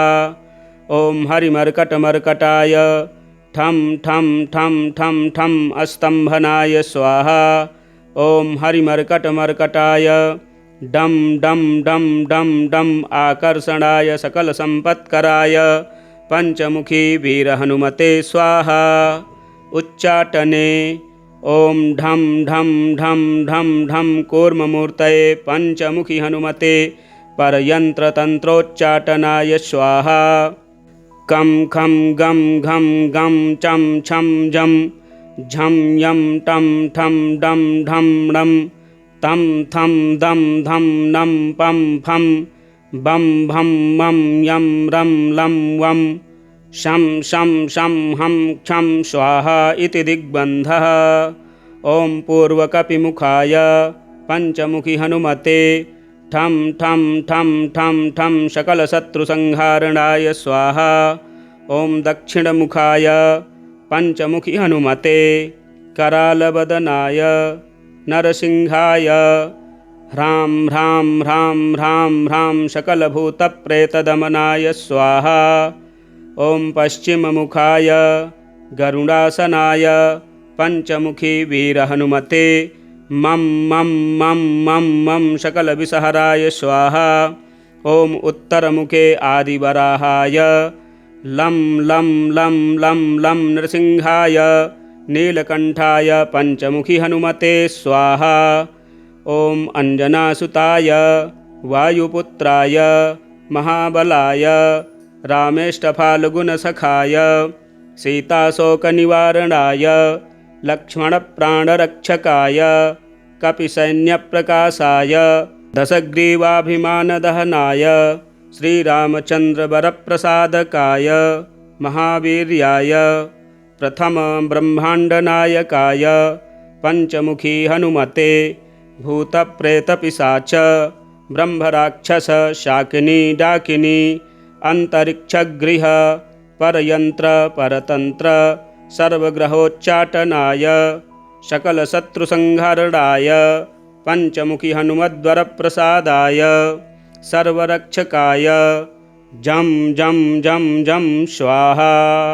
पठित्वेदं तु कवचं महान्तं कवचं पठेत् एकवारं पठेन्नित्यं सर्वशत्रुनिवारणं द्विवारं तु पठेन्नित्यं पुत्रपौत्रप्रवर्धनं त्रिवारं पठते नित्यं सर्वसम्पत्करं परं चतुर्वारं पठेन्नित्यं सर्वमर्त्यवसङ्करं पञ्चवारं पठेन्नित्यं सर्वरोगनिवारणं षड्वारं तु पठेन्नित्यं सर्वदेववशीकरं सप्तवारं पठेन्नित्यं सर्वकामार्थसिद्धिदम् अष्टवारं पठेन्नित्यं सर्वसौभाग्यदायकं नववारं पठेन्नित्यं सर्वैश्वर्यप्रदायकं दशवारं पठेन्नित्यं त्रैलोक्यज्ञानदर्शनम् एकादशं पठेन्नित्यं सर्वसिद्धिं लभेन्नरः कवचं स्मृतिमात्रेण महालक्ष्मीफलप्रदं तस्माच्च प्रयतां भाव्यं कार्यं हनुमतः प्रियं तस्माच्च प्रयता भाव्यं कार्यं हनुमतः प्रियं। श्रीचिन्तामणिरामभद्रे सुदर्शनसंहितायां श्रीपञ्चमुखी हनुमत्कवचस्तोत्रं सम्पूर्णम्। श्रीहनुमत्स्तवराजः श्रीपराशरः अन्यत् स्तोत्रं प्रवक्ष्यामि शृणु मैत्रेययोगिराट् स्तवराजमिति ख्यातं त्रिषु लोकेषु दुर्लभम् शम्भुना चोपदिष्टं च पार्वत्यै हितकाम्यया सर्वकामप्रदं नृणां भुक्तिमुक्तिफलप्रदम्। अस्य श्रीहनुमत्स्तवराजस्तोत्रमन्त्रस्य वसिष्ठभगवान् ऋषिः अनुष्टुप् छन्दः श्रीहनुमान् देवता ह्रां बीजं ह्रीं शक्तिः ह्रूं कीलकं मम हनुमत्प्रसादसिद्ध्यर्थे जपे विनियोगः। अथ ऋष्यादिन्यासः श्रीवसिष्ठभगवान् ऋषये नमः शिरसि अनुष्टुप् छन्दसे नमः मुखे श्रीहनुमान् देवतायै नमः हृदि ह्रां बीजाय नमः गुह्ये ह्रीं शक्तये नमः पादयोः ह्रूं कीलकाय नमः नाभौ मम श्रीहनुमत्प्रसादसिद्ध्यर्थे इति विनियोगाय नमः सर्वाङ्गे इति ऋष्यादिन्यासः। अथ करन्यासः ॐ अञ्जनासुताय अङ्गुष्ठाभ्यां नमः ॐ रुद्रमूर्तये तर्जनीभ्यां नमः ॐ वायुपुत्राय मध्यमाभ्यां नमः ॐ अग्निगर्भाय अनामिकाभ्यां नमः ॐ रामदूताय कनिष्ठिकाभ्यां नमः ॐ पञ्चमुखहनुमते करतलकरपृष्ठाभ्यां नमः इति करन्यासः। अथ षडङ्गन्यासः ॐ अञ्जनासुताय हृदयाय नमः ॐ रुद्रमूर्तये शिरसे स्वाहा ॐ वायुपुत्राय शिखायै वषट् ॐ अग्निगर्भाय कवचाय हुं ॐ रामदूताय नेत्रत्रयाय वौषट् ॐ पञ्चमुखहनुमते अस्त्राय फट् इति षडङ्गन्यासः। अथ ध्यानम् उद्यन्मार्ताण्डकोटिप्रकटरुचिकरं चारुवीरासनस्थं मौञ्जीययज्ञोपवीताभरणमुरुशिखा शोभितं कुण्डलाङ्गं भक्तानामिष्टदं तं प्रणुतमुनिजनं वेदनादप्रमोदं ध्यायेद्देवं विधेयं प्लवगकुलपतिं गोष्पदीभूतवार्धिम् इति ध्यानम्। श्रीहनुमान् महावीरो वीरभद्रवरोत्तमः वीरशक्तिमतां श्रेष्ठो वीरेश्वरवरप्रदः यशस्करः प्रतापाढ्यो सर्वमङ्गलसिद्धिदः सानन्दमूर्तिगहनो गम्भीरः सुरपूजितः दिव्यकुण्डलभूषाय दिव्यालङ्कारशोभिने पीताम्बरधरप्राज्ञ नमस्ते ब्रह्मचारिणे कौपीनवसनाक्रान्त दिव्ययज्ञोपवीतिने कुमाराय प्रसन्नाय नमस्ते मौञ्जीधारिणे सुभद्रस्सुभदाता च सुभगो रामसेवकः यशः प्रदो महातेजा बलाढ्यो वायुनन्दनः जितेन्द्रियो महाबाहुर्वज्रदेहो नखायुधः सुराध्यक्षो महाधुर्यः पावनः पवनात्मजः बन्धमोक्षकरः शीघ्रः पर्वतोत्पाटनस्तथा दारिद्र्यभञ्जनः श्रेष्ठः सुखभोगप्रदायकः वायुजातो महातेजाः सूर्यकोटिसमप्रभः सुप्रभादीप्तमद्भुत दिव्यतेजस्विने नमः अभयङ्करमुद्राय अपमृत्युविनाशिने संग्रामे जयदात्रे च अविघ्नाय नमो नमः तत्त्वज्ञानामृतानन्द ब्रह्मज्ञो ज्ञानपारगः मेघनादप्रमोहाय हनुमद्ब्रह्मणे नमः रुचाढ्यदीप्तबालार्क दिव्यरूपसुशोभितः प्रसन्नवदनश्रेष्ठ हनुमन्ते नमो नमः दुष्टग्रहविनाशश्च दैत्यदानवभञ्जनः शाकिन्यादिभूतहन्त्रे नमोऽस्तु श्रीहनुमते महाधैर्यमहाशौर्य महावीर्यमहाबल अमेयविक्रमायैव हनुमन्वै नमोऽस्तु ते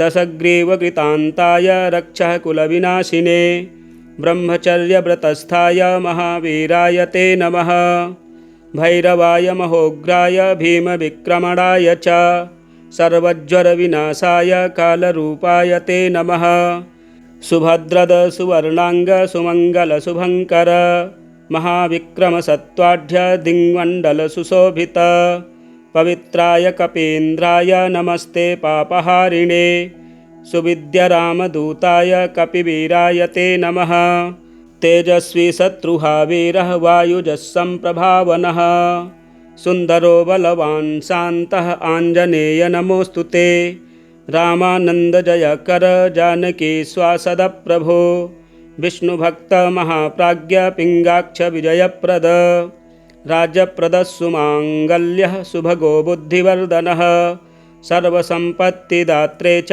दिव्यतेजस्विने नमः कल्याणकीर्तये जयमङ्गलाय जगत्तृतीयं धवलीकृताय तेजस्विने दीप्तदिवाकराय नमोऽस्तु दीप्ताय हरीश्वराय महाप्रतापाय विवर्धनाय मनोजवायाद्भुतवर्धनाय प्रौढप्रतापारुणलोचनाय नमोऽञ्जनानन्दकपीश्वराय कालाग्निदैत्यसंहर्ता सर्वशत्रुविनाशनः अचलोद्धारकश्चैव सर्वमङ्गलकीर्तिदः बलोत्कटो महाभीमः भैरवोमितविक्रमः तेजोनिधिः कपिश्रेष्ठः सर्वारिष्टार्तिदुःखः उदधिक्रमणश्चैव लङ्कापुरविदाहकः सुभुजो द्विभुजो रुद्रः पूर्णप्रज्ञो नीलात्मजः राजवस्यकरश्चैव जनवश्यं तथैव च सर्ववश्यं स्वभावस्यं नमस्ते मारुतात्मज महापराक्रमाक्रान्तः यक्षराक्षसमर्दनः सौमित्री प्राणदाता च सीताशोकविनाशनः रक्षोघ्नो अञ्जनासूनुश्च केसरी प्रियनन्दन सर्वार्थदायको वीरः मल्लवैरिविनाशनः सुमुखाय सुरेशाय शुभदाय शुभात्मने प्रभावाय सुभावाय नमस्ते मिततेजसे वायुजो वायुपुत्रश्च कपीन्द्रः पवनात्मजः वीरश्रेष्ठ महावीर शिवभद्र नमोऽस्तु ते भक्तप्रियाय वीराय वीरभद्राय ते नमः स्वभक्तजनपालाय भक्तोद्यानविहारिणे दिव्यमाला सुभूषाय दिव्यगन्धानुलेपिने श्रीप्रसन्नप्रसन्नाय सर्वसिद्धिप्रदो भव वातात्मजमिदं स्तोत्रं पवित्रं यः पठेन्नरः अचलां श्रियमाप्नोति पुत्रपौत्रादिवृद्धिदं धनधान्यसमृद्धिं च आरोग्यं पुष्टिवर्धनं बन्धमोक्षकरं शीघ्रं लभते वाञ्छितं फलं राज्यदं राजसन्मानं संग्रामे जयवर्धनं सुप्रसन्नो हनुमान् मे यशः श्रीजयकारकः सुप्रसन्नो हनुमान् मे यशः श्रीजयकारकः। श्रीपराशरसंहितायै हनुमत्स्तवराजस्तोत्रम संपूर्णम। इसी प्रकार के वीडियो देखने के लिए हमारे चैनल को सब्सक्राइब करें, वीडियो शेयर करें, लाइक करें। हनुमत मंगलाष्टकम। ओम गंगणपतये नमः। ओम श्री वागीश्वर्यै नमः। ओम श्री सोमेश्वराभ्यां नमः। ओम श्री सीतारामाभ्यां नमः। ओम श्री प्रसन्नांजनेयाय नमः। भास्वद्वानररूपाय वायुपुत्राय धीमते अंजनीगर्भजाताय आंजनेयाय मंगलम्। सूर्यशिष्याय शूराय सूर्यकोटिप्रकाशिने सुरेन्द्रादिभिर्वन्द्याय आंजनेयाय मंगलम्। रामसुग्रीवसन्धात्रे रामायार्पितचेतसे रामनामैकनिष्ठाय राममित्राय मंगलम्। मनोजवेन गन्त्रे च समुद्रोल्लङ्घनाय च मैनाकार्चितपादाय रामदूताय मंगलम्। निर्जितसुरसायास्मै संहृतसिंहिकासवे लङ्कडीगर्वभङ्गाय रामदूताय मंगलम्। हृतलङ्केशगर्वाय लङ्कादहनकारिणे सीताशोकविनाशाय रामदूताय मंगलम्। भीभत्सरणरङ्गाय दुष्टदैत्यविनाशिने रामलक्ष्मणवाहाय रामभृत्याय मंगलम्। धृतसञ्जीवहस्ताय कृतलक्ष्मणजीविने भृतलङ्कासुरार्ताय रामभटाय मंगलम्। जानकी रामसन्धात्रे जानकीह्लादकारिणे हृत्प्रतिष्ठितरामाय रामदासाय मंगलम्। रम्ये धर्मपुरी क्षेत्रे नृसिंहस्य च मन्दिरे विलसद्रामनिष्ठाय वायुपुत्राय मंगलम्। गायन्तं राम रामेति भक्तं तं रक्षकाय च श्रीप्रसन्नाञ्जनेयाय वरदात्रे च मंगलम्। विश्वलोकसुरक्षाय विश्वनाथनुताय च श्रीप्रसन्नाञ्जनेयाय वरदात्रे च मंगलम्। हनुमत्मंगलाष्टकं संपूर्णम्। पंचमुखी हनुमत्कवचं विनियोगः। अस्य श्रीपंचमुखी हनुमत्कवच स्तोत्रमन्त्रस्य ब्रह्मा ऋषिः गायत्री छन्दः श्रीहनुमान् देवता राम बीजं मम शक्तिः चन्द्रः कीलकम्। ॐ रौं कवचाय हुं हौं अस्त्राय फट्। ॐ हरिमर्कटमर्कटाय स्वाहा।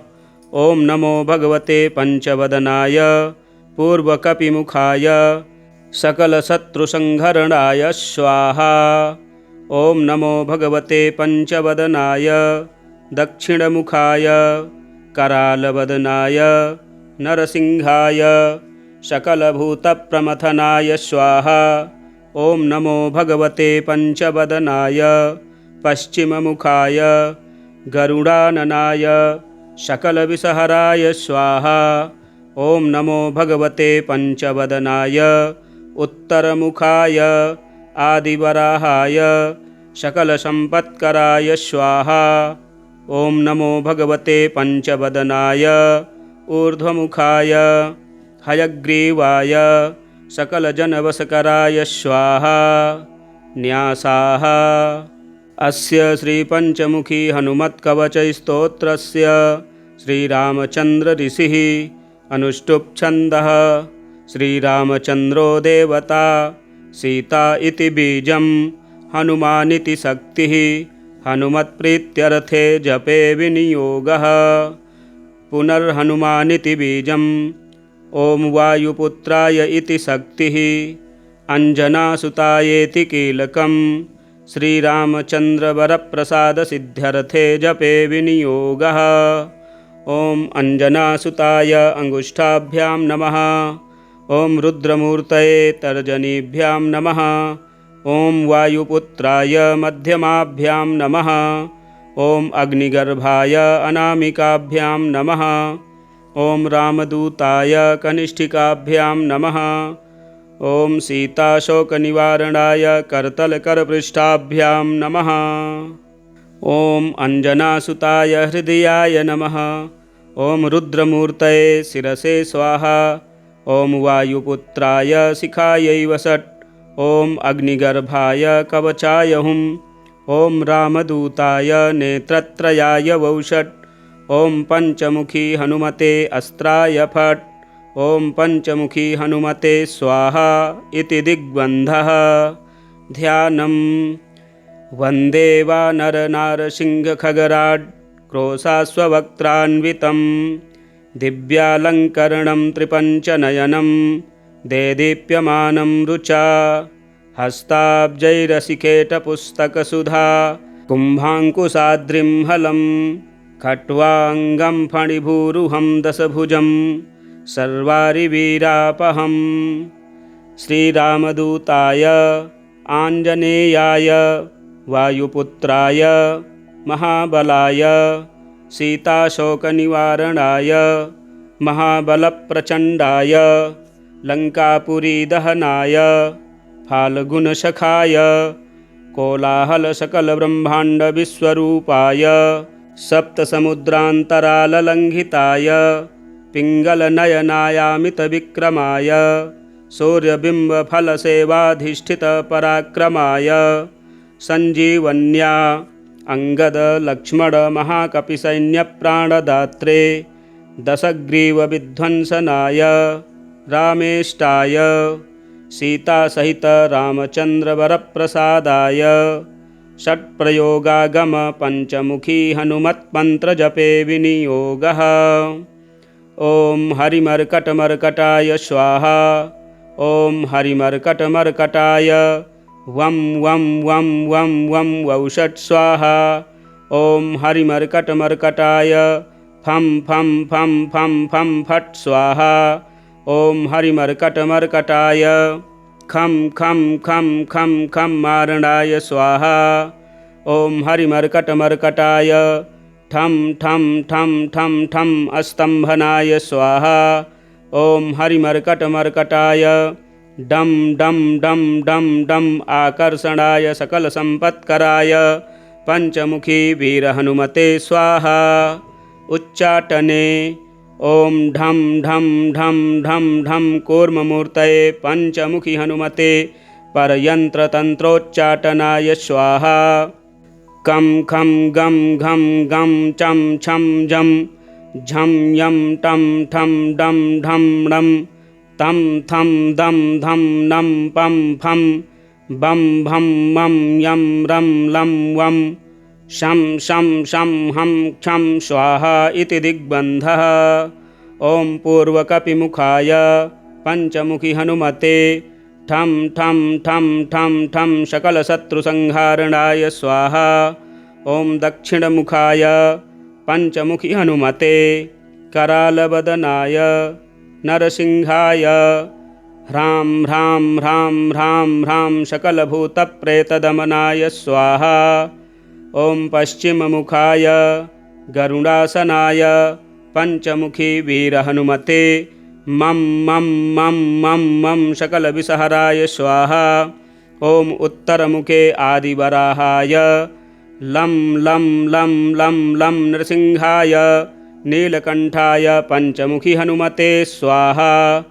ॐ अञ्जनासुताय वायुपुत्राय महाबलाय रामेष्टफाल्गुनसखाय सीताशोकनिवारणाय लक्ष्मणप्राणरक्षकाय कपिसैन्यप्रकाशाय दशग्रीवाभिमानदहनाय श्रीरामचन्द्रवरप्रसादकाय महावीर्याय प्रथम ब्रह्माण्डनायकाय पञ्चमुखी हनुमते भूतप्रेतपिशाच ब्रह्मराक्षस शाकिनी डाकिनी अंतरिक्षगृह परयंत्र परतंत्र सर्वग्रहोच्चाटनाय सकलशत्रुसंहरणाय पञ्चमुखी हनुमद्वरप्रसादाय सर्वरक्षकाय जं जं जं जं स्वाहा। पठित्वेदं तु कवचं महान्तं कवचं पठेत् एकवारं पठेन्नित्यं सर्वशत्रुनिवारणं द्विवारं तु पठेन्नित्यं पुत्रपौत्रप्रवर्धनं त्रिवारं पठते नित्यं सर्वसम्पत्करं परं चतुर्वारं पठेन्नित्यं सर्वमर्त्यवसङ्करं पञ्चवारं पठेन्नित्यं सर्वरोगनिवारणं षड्वारं तु पठेन्नित्यं सर्वदेववशीकरं सप्तवारं पठेन्नित्यं सर्वकामार्थसिद्धिदम् अष्टवारं पठेन्नित्यं सर्वसौभाग्यदायकं नववारं पठेन्नित्यं सर्वैश्वर्यप्रदायकं दशवारं पठेन्नित्यं त्रैलोक्यज्ञानदर्शनम् एकादशं पठेन्नित्यं सर्वसिद्धिं लभेन्नरः कवचं स्मृतिमात्रेण महालक्ष्मीफलप्रदं तस्माच्च प्रयतां भाव्यं कार्यं हनुमतः प्रियं तस्माच्च प्रयता भाव्यं कार्यं हनुमतः प्रियं। श्रीचिन्तामणिरामभद्रे सुदर्शनसंहितायां श्रीपंचमुखी हनुमत्कवच स्तोत्रम संपूर्णम्। इसी प्रकार के वीडियो देखने के लिए वीडियो शेयर करें एवं लाइक करें। मिलते हैं अगले वीडियो में। हर हर महादेव।